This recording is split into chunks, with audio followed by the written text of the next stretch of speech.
20 साल तक श्री कृष्ण भगवान का नाम जप करने वाले और उनके द्वारा कही भगवत गीता का पाठ करने वाले भक्त की श्री कृष्ण एक दिन आकाशवाणी के माध्यम से परीक्षा लेते हैं। वो कहते हैं कि मैं तेरे नाम जप कीर्तन और इस गीता पाठ से खुश नहीं हूं। इतने में भक्त उठकर नाचने लग जाता है। आकाशवाणी फिर से कहती है, अरे मैंने कहा कि खुश नहीं हूं। तो भक्त कहता है कि आप खुश हो या नहीं हो वो तो मुझे नहीं पता, लेकिन आपने मेरे पाठ, मेरे जप कीर्तन सुने तो सही, मैं तो यही सुनकर यही जानकर खुश हूं। फिर क्या, फिर भगवान इस भक्त को दर्शन देते हैं, वरदान देते हैं और अपनी भक्ति देते हैं। जीवन में हमारा नजरिया भी ऐसा ही होना चाहिए। अक्सर लोग कहते हैं कि उनके मम्मी पापा ने उसे ऐसे कह दिया, भाई बहन ने उसे ऐसे कह दिया।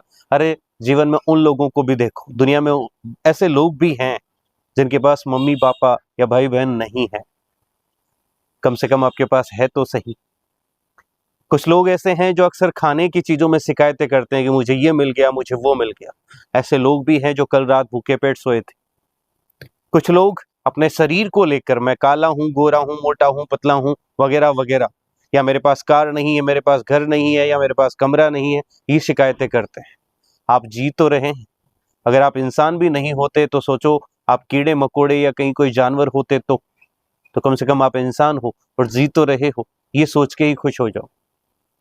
तो हमारा नजरिया जब उस भक्त की तरफ होता है तो हमें सब कुछ मिल सकता है, ज्यादा नहीं तो खुशी, प्रसन्नता तो पक्का मिलती है। कहते हैं कि जब हम जो हैं उसमें प्रसन्न रहना सीख लेते हैं तो वो भी आ जाता है जो नहीं है। क्योंकि अक्सर भगवान हमें चेक करते रहते हैं कि जितना हमें मिला है उतने में हम किस तरह से रिएक्ट करते हैं।